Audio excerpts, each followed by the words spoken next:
You're listening to Country Squire Radio.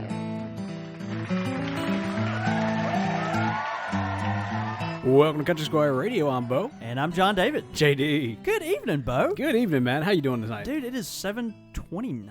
I know. Not only are we on time, we are early, sir. Wow. Man, there's like pandemonium breaking out in the streets. It's incredible. I'm telling you, man. I guess really the secret to getting us to show up on time is when alcohol is involved. Well, I mean, I'm just saying, there stick meat, carrot meat rabbit or whatever.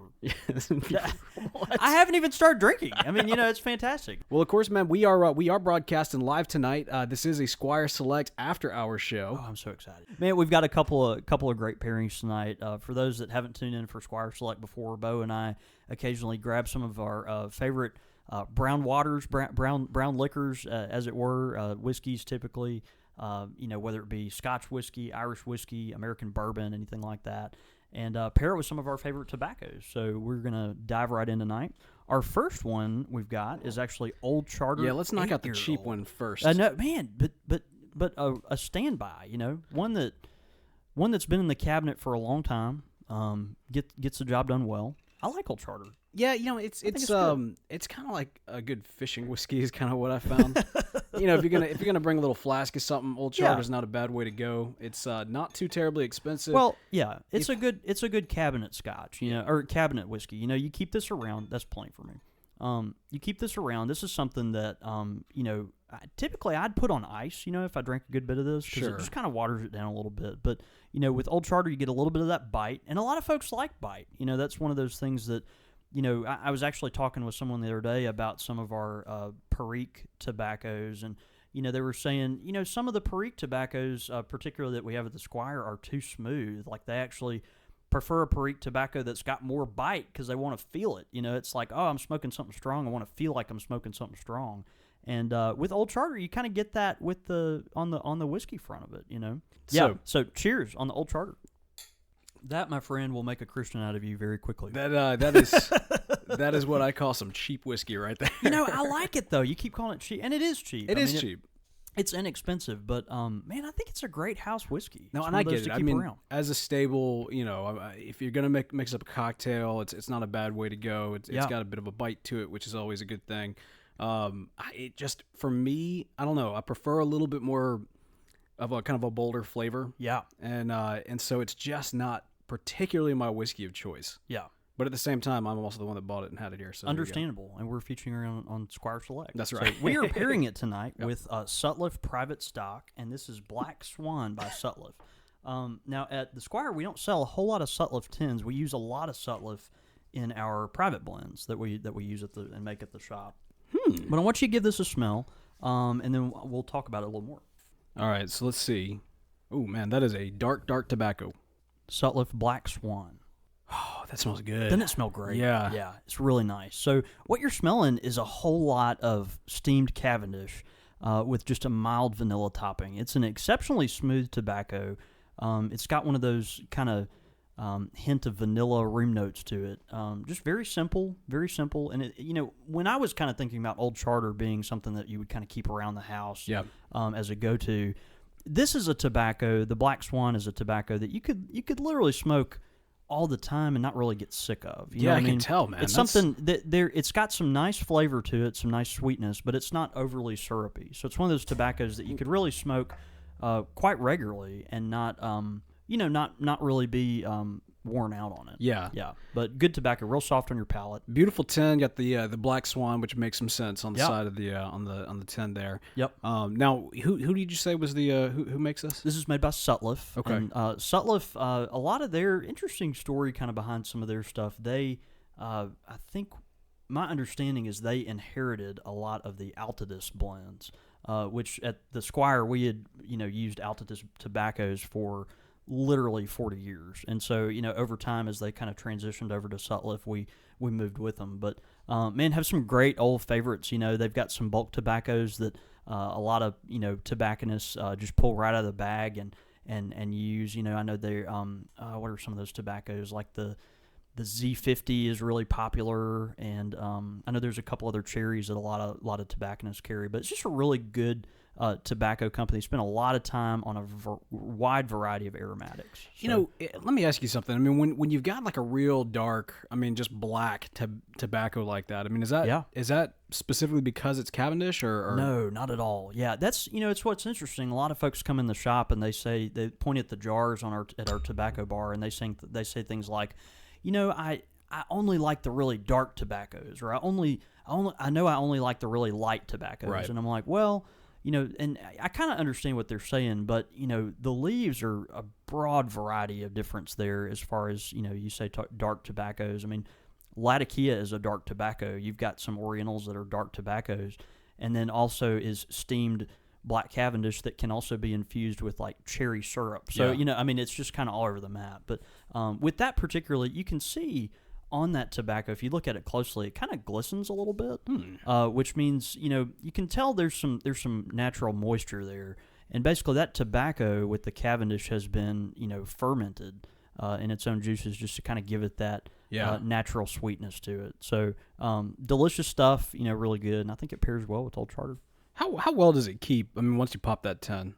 It depends on the tobacco. With this, because it's kind of meant to be kept a little moist, I would probably, once I pop it open, I would probably take one of those little pouch moisteners that we sell at the shop or that you can get, at your local tobacconist.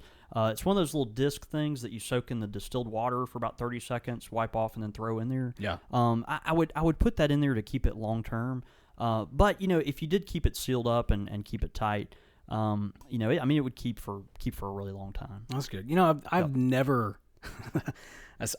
maybe I shouldn't admit this, but hey, we got the Old Charter out. That's right. I have never actually owned, or maybe even I don't think I've ever even purchased any. I think I've owned by gift, but I've never purchased any tin tobacco. Yeah, it's we have a lot of that at the Squire. Folks that come in, a lot of folks only like private blended stuff. Stuff that we make in the shop, and typically it's stuff that's hand blended.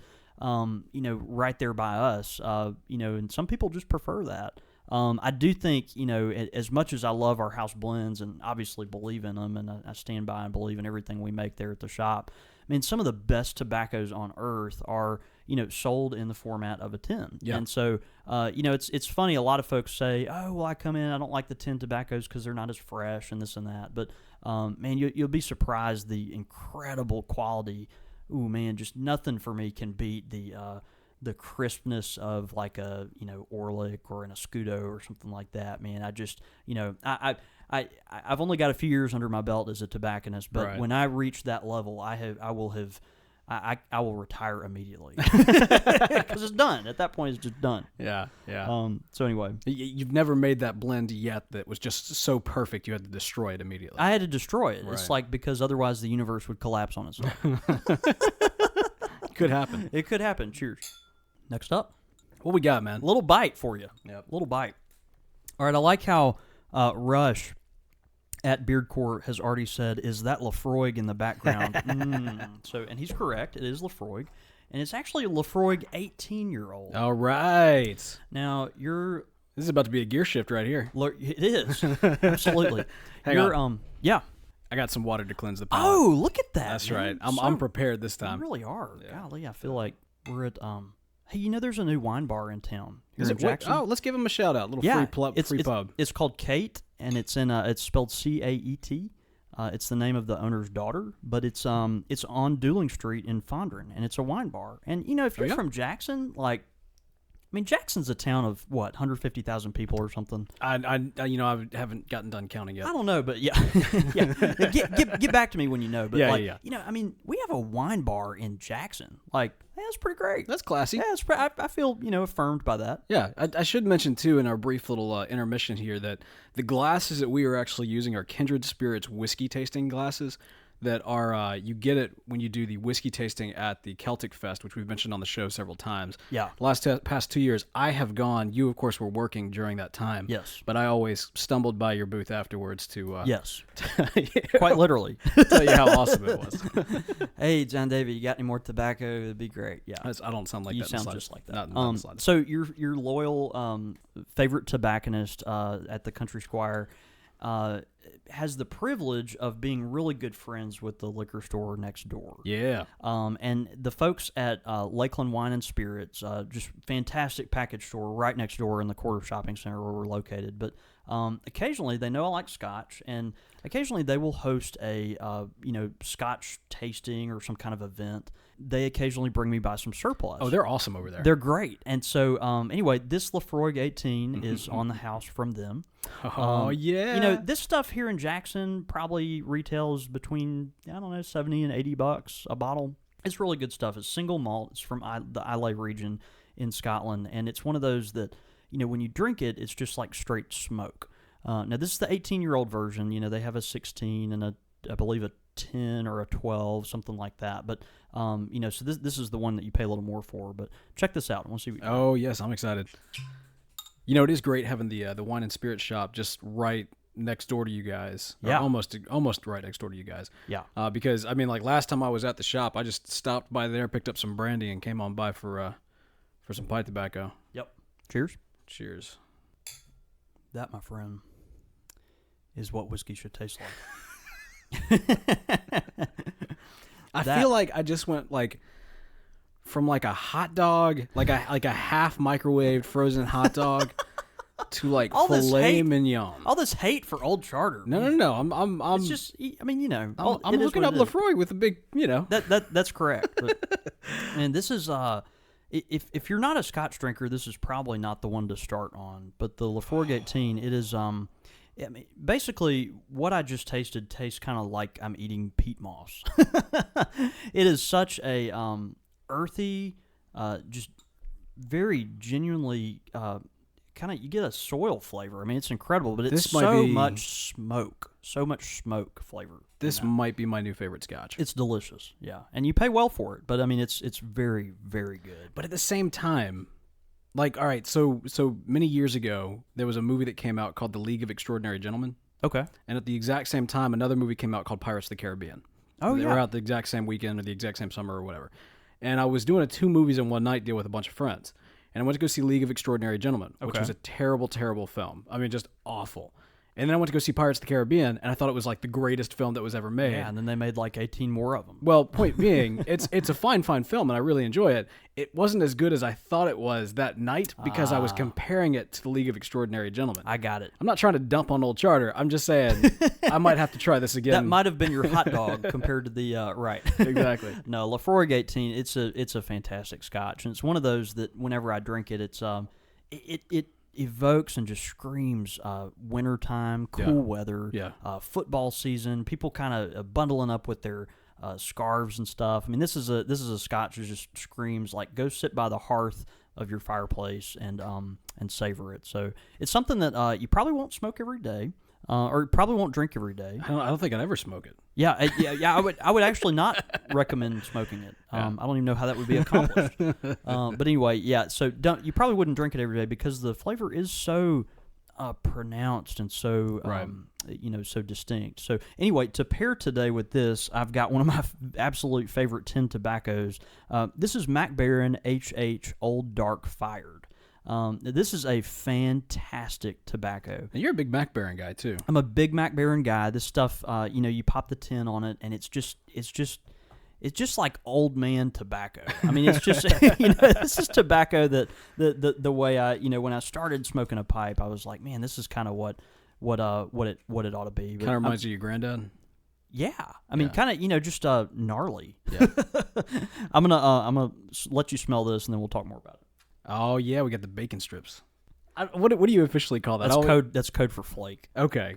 To me, it always looks like baked strips of bacon. It's jerky. I like it. It's subtle.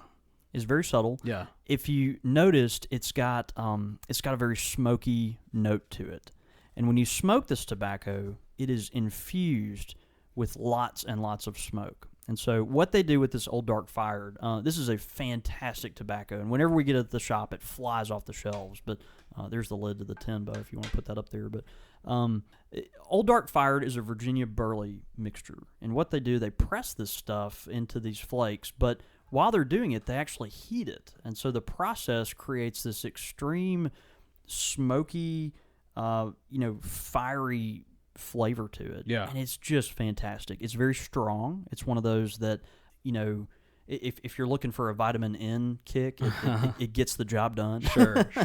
But man, incredible tobaccos. It's got a variety of tobaccos in them, some of which are decades old. It's really good stuff. And some people, we've actually got a couple of customers at our shop that take some of our stronger blends and then mix it with this to make it even stronger, which is kind of fun. We got a couple folks that do that with Pilgrim's Muse, which is interesting. Oh, wow. The Virginia Burley mix, it's got a really smoky... Wait, like specifically going for kind of a stronger nicotine kick? Or? That's right, Okay. yeah. But also just more of a bite, which is kind of interesting. Gotcha. So anyway, what they've done there is, kind of mix that in with some of our private blends to accomplish that. But it's a great tobacco. It's one that... it's a little more expensive. That tin right there probably cost at our shop maybe, $19, $19.50, something like that. So you're going to pay a little more for it, but it is well worth it if you've got the extra dime to spend. Now, is that true of Mac Baren in general, or because I know they've got a lot of different blends? Yeah, the problem with Mac Baren, one of my beefs with them is that they most of their tins come in 3-ounce tins. And what that means is that they're bigger tins than the normal 50 gram or 1.25 ounce or whatever. And so most of their tins are going to start kind of in that $16 to $20 range just because they're larger tins. And so that's about on par for what you would pay for that much Mac Baren tobacco. Sure. It's just that they tend to have larger tins, and so if Mac Baren would come out with a 1-ounce tin of Scottish mixture, man, I would be a big fan. The Country Squire would buy those by the caseload. All right, but it's really good. I think it pairs well with the Laphroaig because the Laphroaig just tastes like liquid smoke. If you get that, it is like that very peaty, smoky flavor that just is typical from this region of Scotland. And it's interesting too. I think it's probably a great pairing because this, like the Scotch has such that like just a strong, as you're saying, like that smoky taste. Yeah. And while this, while the tobacco, at least just kind of from a sniffing it standpoint, seems to have that as well, it's much more subtle by comparison. No, it is. Yeah. Absolutely it is. Yeah. It definitely has the strength to back it up, though. So, and I think with the strength of this particular tobacco, you probably wouldn't, kind of similar to the Laphroaig 18, you wouldn't want to smoke it every single day unless you're just, like Godzilla. I am Godzilla. Or Bo York. King Kong. No, I'm not going to. Yeah, that. That's awesome. Anyway, I'm very proud of that pairing. I think that pairing goes extremely well. So yeah. If you're a Scotch drinker, I challenge you to check it out and tell us what you think. And one thing we'd like to hear from you guys too is what do you think about the pairings? If you think there's a better tobacco to go with a specific whiskey that's brought up on the show, we want to hear about it. A lot of times we'll get a lot of recommendations from listeners of the show. And sometimes they think that we're made of money because we can't always do what they suggest. That's right.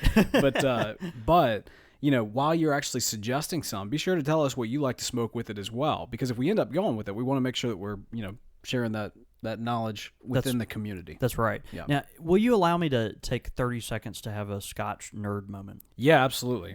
I allowed you to ring the cowbell last week. You did. This is fact. Do you have your water bottle still? Yes. When you go to Scotland, which I had the pleasure of doing one time, when they bring you your Scotch at a restaurant, let's say you order some Scotch. Of course, they never serve it on ice in Scotland because that's just not the appropriate way to drink Scotch. Sure. So how they do is they bring you a small glass with Scotch. Typically, it doesn't have a stem like this, but it's smaller glass. It's got the Scotch just straight. And then next to it, they'll bring you a small vial or vase-looking thing of water. And the idea is a lot of folks will actually pour a droplet of water in their Scotch, not mix it with water, not really cut it with water, but something about a very small amount of water in your Scotch whiskey. They call it blooming or blossoming the flavor out, sure. But it changes it quite dramatically. I'm actually going to, if you'll hand me your glass, I'll actually see if you will. Is there enough Scotch in there for this experiment? We're gonna just see what happens. I poured way too much, but try it anyway. We could pour more. No, I'm just kidding. Tastes like watered down Scotch. Yeah, I think I poured too much, but it is interesting. I challenge you. If you are a Scotch drinker or something that interests you, put just a touch of water. You can't really even order it like this at a American restaurant or something, because they're just going to put a huge splash of water like I just did in Bo's Scotch. But try it out. It really does accomplish this incredible something about how the water diffuses in there and just opens it up. It's a very interesting experience. Yeah. So I challenge you to do it, dude. Look, honestly, I don't think anybody's going to ever have a problem with like a Scotch nerd out moment on the show. if you do, you're probably listening to the wrong show. Let's do it again soon. That's awesome. Well, man, I think I mentioned it before, but this is our 4th Squire Select. I really love doing these. Yeah. We tend to do them after hours. It's not the only show that we do after hours, but it seems to be the main one. And it's better to do this at 7:30 at night than we apparently do it on time if we do it at 7:30. I imagine that. Pipe question of the week. Pipe question of the week this week comes into us from listener Brian Huber. He says, as a new and younger pipe smoker, how can I tell when it's time for a deep cleaning of my pipe?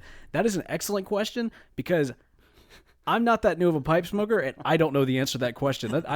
In fact, I probably haven't actually done a deep cleaning of my pipes ever. It's really funny.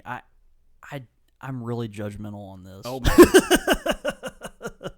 I really am, and I'm not the most particularly neat or clean person on earth. I mean, I'm really not. Like, if you saw the backseat of my car, like or your house, or my house, or et cetera, et cetera. I mean, you'd understand. But with my pipes, for some reason, I'm kind of a neat freak. And so, Crimson Rat, if you're listening to this, you totally understand. Our friend from the Reddit pipe board, but he tracks with me. He's my brother in this, because he's just meticulous about it. But for me, I'm a pipe cleaner after every smoke kind of guy. And even mid-smoke, I mean, I'm regularly cleaning my pipes. Well, now, okay, so when you say cleaning, because what I do is I take the pipe cleaner and I, through and make sure that it's relatively clean. Right. But is that the same as what you're referring to? I want it squeaky clean. Okay. Like, I want to pull my pipe cleaner out and not get a single bit of residue on the pipe cleaner. Gotcha. And so, when I notice that, I sense it, just staying fresh for a really long time. To speak to Brian's question, it's funny because a lot of times I restore and clean up and buff and polish pipes in the shop. A lot of times, very good friends of the shop will drop their pipes off and be like, "Hey, can you clean this for me?" We charge them $10 or whatever, and I sand the stem down and polish it and all this stuff, and it's kind of fun. But anyway, very good friends come in and I take their pipe apart, and it's the filthiest, nastiest thing on earth.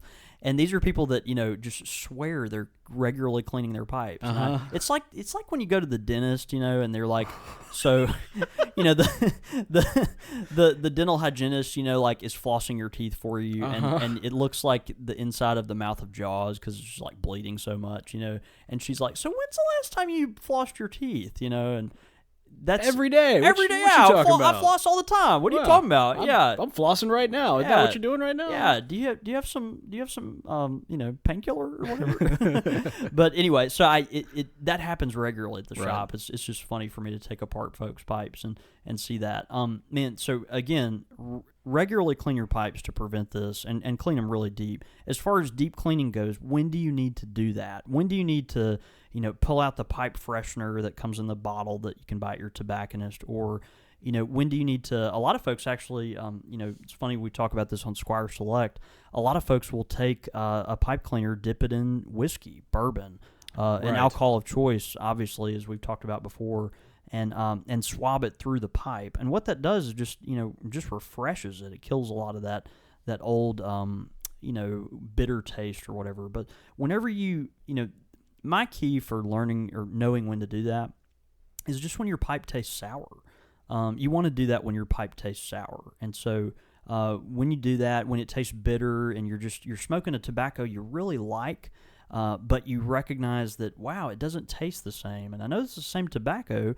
I know I really like this tobacco, but this is not tasting as it should. That's the time when you want to deep clean your pipe. And it doesn't hurt when you just do it regularly anyway. Interesting. Okay, yeah, that makes some sense. Yeah. So what I do is I'll take a little alcohol or the pipe freshener that you can buy at your tobacconist or at the Squire. Dip it in a pipe cleaner. A lot of times when I'm restoring estate pipes, I'll just dip my pipe cleaner in there, kind of swab it through. A lot of times, too, I'll dump the alcohol or freshener in the bowl of the pipe and kind of swish it around and then let it dump out the end of the shank. Yeah. And what that does, just kind of swirls it around, gets it all clean in there, and then I just scrub it as good as I can with a pipe cleaner. As far as cleaning cake out of your pipe, again, we've talked about this on the show multiple times, but cake is an essential part of protecting your pipe, and so you definitely don't want to scrape out more cake than about the width of a dime. You want to leave about the width of a dime inside your pipe. So anyway, I'd go with that. Wait till your pipe kind of tastes bad, and then worry about it. But other than that, you're in good shape. Especially like my original pipe, I'm sure. Like, I haven't actually smoked out of it in a while, but my guess is foul. I think that's probably why I stopped. Right. Totally understand. I need to do a little work there. Yeah. So yep. That's an excellent question. We really, really appreciate that. If you've got a pipe question of the week, we really appreciate it. Send it in, csr@podastery.com. That's csr@podastery.com. Quick fire with the Squire. By the way, Rush says he's found that if he dips 3 fingers in drinking scotch, let's go back to the drinking scotch. Yeah. He's found that if he dips 3 fingers in water and then holds that over the scotch and lets one droplet of water go into the scotch, nice, yeah. that is basically the best bloom. He says you let the drop of water fall into the scotch and it blooms nicely. Very cool. Anyway, I'm glad that Rush is aware of kind of that phenomenon, just so Bo doesn't think I'm insane. Dude, no. I told Rush when I met him, my philosophy is I do what Beard Court tells me to do. Fact. Yeah. All right, man. We got quick fire questions. You ready for this? Quick fire questions. Let's do it. It's really hot weather. Do you prefer clear liquor or beer? Beer. Yeah. Really? Wait, specifically because it's hot weather? That's the reason? Yeah. Let's just say it's a really hot day. Okay. Clear liquor or beer? I'm not a clear liquor guy. Like, if I'm going to have clear liquor, it's going to be gin, and it's typically because I'm having sushi, or it's kind of like a sushi. Dude, gin and sushi That's is an a thing for amazing you? combination. I didn't realize that. Yes. Wow, I've never heard of that. Yeah, so, like, what we'll do... I've heard of, like, sake. You go... Sake's great as well. But yeah. When we were living in Memphis, we used to do what we call Kurosawa nights, where we would actually watch some of these old classic films from the director... Kurosawa. Yeah. And so, like, and his work is responsible for most of the great westerns that we have in America, and even Star Wars is based off of his work. Is that right? Wow. Yeah, it's phenomenal stuff. These old black and white movies. And we would get sushi and make gin vermouth martinis and watch it, and that was kind of our date night, and it was great. It was awesome. And anyway, so I kind of learned an appreciation for gin specifically because of pairing it with sushi. Really? But beyond that, I'm just not a clear liquor guy. You're just not. No, Yeah. I would rather go for like a good like a wheat beer in the summer. Yeah, something like that. Well, I will probably go with beer too. I really enjoy gin during the summertime. It's really refreshing to me, and particularly like call me eccentric, but I like a mojito a lot. Oh yeah, I do like mojito. Dude, I will crush a mojito. Yeah, crush it. But still, it's really good. Even a mojito, like back in the day, I used to be a big fan of mojitos because we used to have like this great mint that would grow at our apartment, but I don't know. Now if I've got mint, I'm making a mint julep. Like, I've just kind of switched altogether. Yeah, that's fair. Yeah. I understand that. That's good. All right, moving along. More appropriate seasonal drink: pumpkin spice latte or the shamrock shake? Appropriate? Yes. Pumpkin latte. Yeah, I mean it makes sense. Yeah, right? Shamrock shake. Yeah. Like, are we making the assumption that because it's green, it's supposed to taste like mint? If you eat clover, it's not going to taste like mint, people. I'm sorry, I hate to break that to you. The Shamrock shake is a fraud. That is a false. To quote Jim Gaffigan, how would we know that it's about to be St. Patrick's Day if we didn't have the Shamrock shake? Like, how would we even know? Yeah. It's like, oh, how do we know that breakfast ends because McDonald's quits serving breakfast at 10:30? Like, otherwise we wouldn't know that breakfast ends. Which, by the way, don't get me started on the whole breakfast ends at 10:30 thing. Ooh, okay. Fair enough. Yeah. Omelets at dinner are great. I'm about to say, breakfast does not end at 10:30. Lastly, switching gears, best Halloween costume, skeleton or Dracula? Oh, skeleton. All the way. Dracula's played out, man. If you can pull off like a legit skeleton, that's pretty awesome. Trick question. Presbyterians don't celebrate Halloween. Oh! Y'all don't. It's that Reformation Day stuff. We do have a Reformation Day, but that doesn't mean we don't celebrate Halloween. Did I tell you the best costume I've ever seen in my life? You have not. It was at a Reformation Day party. Okay. This was a thing. I've seen some very creative costumes at Reformation Day parties. It's a Reformation Day party. This is what Presbyterians celebrate in lieu of Halloween. And it was a... He's so mad at me. I'm not mad. It's cool. It's Keep going. Funny. But it was a kid he was in a black box that covered his entire body.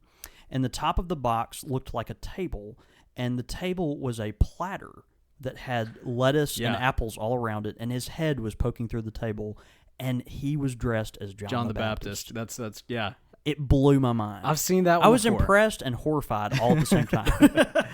I've seen that. I saw once a kid at a Reformation Day party actually had they were dressed up as a globe. Yeah. And they had English peas on it, so they were peas on earth. Oh, wow. Yeah. It's just cheesy, but it's Reformation Day. Fair enough. It's Reformation Day, baby. All right. Well, good. Is that it? That's it. Okay. Thank goodness. Wait, we love getting quick fire questions in. Send them in. You can email us csr@podastery.com. Your thoughts, your comments, listener feedback. Man, we got listener feedback on the fly tonight. I'm excited about this. This is great. So let's go ahead and jump to the one that we got on Twitter during the live show. This comes to us from John Beach. He says, it's kind of off topic, but hey, it's never off topic. Do you guys have an opinion or experience with Boswell tobaccos? Yeah. Interestingly enough, I had not until about 3 weeks ago, and a guy brought in a mess of Boswell tobaccos. It's actually a friend of our shop. His name is Butch Arthur. Butch Arthur, friend of the show. We love Butch. We love Butch. He's a very dear personal friend. Big supporter of the YouTube channel, too. That's exactly right. So go look up the Country Squire's YouTube channel and also Country Squire Radio's YouTube channel. But anyway, Butch brought in several, of the Boswell tobaccos that had been gifted to him through just a circle that he was in. And, to be honest with you, it was interesting. I smoked several of the aromatics, didn't have a chance to smoke anything but the aromatics. And, I had a lot of bite with them. And it kind of frustrated me because I love Boswell pipes. I mean, this is a carver that has been carving pipes for so long. And he's such an American tradition icon as far as American pipe carving goes. And I wanted to like his tobaccos so much, and I just didn't. So if we do a look at Boswell, we probably focus more on the pipes than the tobacco, eh? I think so. Or maybe we can look at the company as a whole. And that I would challenge, because I'm so, again, this is, we definitely don't want to call anyone out on the carpet here at Country Squire Radio, but man, if you have different opinions of Boswell tobaccos, let us know. Absolutely. Please let us know. This is just my personal experience, but had a lot of tongue bite, not a lot of flavor. I don't know, stuff smoked hot. And, it didn't speak to you. It didn't speak to me, right. And I'm sure that happens with a lot of different tobacconists, but I would love some other feedback on that. Yeah. So anyway, John, that was my personal experience. I'm always a believer in that, as a tobacconist, as a small business proprietor and all that, man, give it a shot. Give everything a shot. I mean, particularly if it's the little guy, man, give it a shot, because it might be a gem. It absolutely might be a gem. Yeah. So check it out and see what you think. For me, wasn't the biggest fan, but you might be. And when the next one we've got comes into us, as far as listener feedback goes, this actually is from iTunes. It's Vintage South, who's ironically also on the live show, just tweeted in that he was coming into the show late. I love Vintage South. Man, read what he gave to us on iTunes. He says, yes, and let's see, let me make sure I get this right. Yeah. He says, yes, and add some gravy. I was mowing the yard and wanted to find a new podcast about something I enjoyed, and my efforts paid off big. I've been a pipe smoker since my early 20s and have an opinion that I knew a few things, and have the opinion that I knew a few things, being 31 now. I listened to you guys and thought, they are Southern. Then I heard you were from Mississippi, and I stopped mowing to delve into what you guys were about. How excited I was to learn you were into so many things I've loved for so long. Pipes, vinyl, literature, hymns, and the occasional brew. Boy, that does describe us well, doesn't it, Bo? Yeah. He goes on to say, I now count you as long-lost brothers and send a slow nod of a history teacher from North Mississippi. Sincerely, Vintage South. Vintage South is a history teacher from North Mississippi. Yeah. And we will not disclose what exact town he's in because, obviously... Teachers and preachers.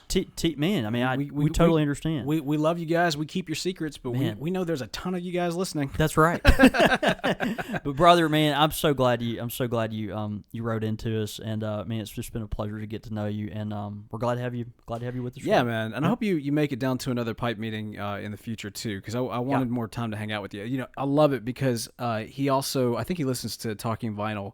Because, is that right? Well, what happened was while I was there, and Hunter, the guy that does Talking Vinyl, he and I had another show that we had to go do, and so I was leaving, and he said, "Hey, is this the Talking Vinyl guy?" And that was great for Hunter. He was like, "Oh, I'm kind of like a celebrity." I was like, "Oh, kind of." You need one of those T-shirts that say "Internet celebrity." Yeah. But even that's not true. And then rocket. Yeah, even that's not. Yeah, that's okay. You want to take that next one? Yeah, man, I'll take this. So this comes to us via Facebook. Now, last week I believe it was, we showed off the pipe stands that we got. Yeah.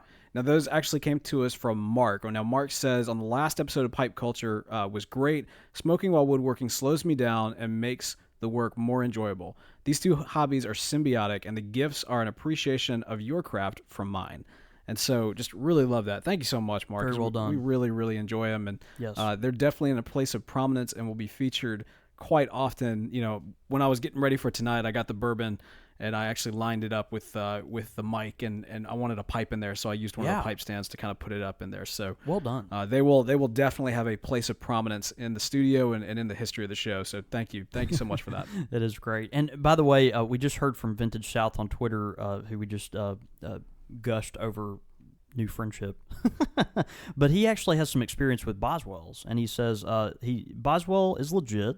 But the best one he thinks is Northwoods, the English blend from them. He really likes it a lot. And so he says he's not too big on their chocolate cream or berry cobbler, but really likes their Northwoods English blend. Very awesome. Also, John writes in, he says he's never been an aromatic smoker, but Boswell's Englishes are angelic for me.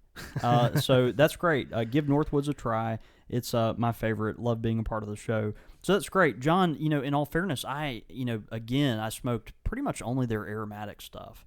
Didn't have any chance to smoke any of their English stuff. So, would love to check that out, and I would appreciate your feedback. Yeah, absolutely. Look, we love getting this feedback, and I've said it a million times, I'm sure, at this point. That doesn't sound right, but I've said it quite a bit. iTunes is the best possible way you can help us out without having to spend a dime. Head on over to iTunes, find the podcast, and even if you don't listen to us from iTunes, writing us a review helps us out.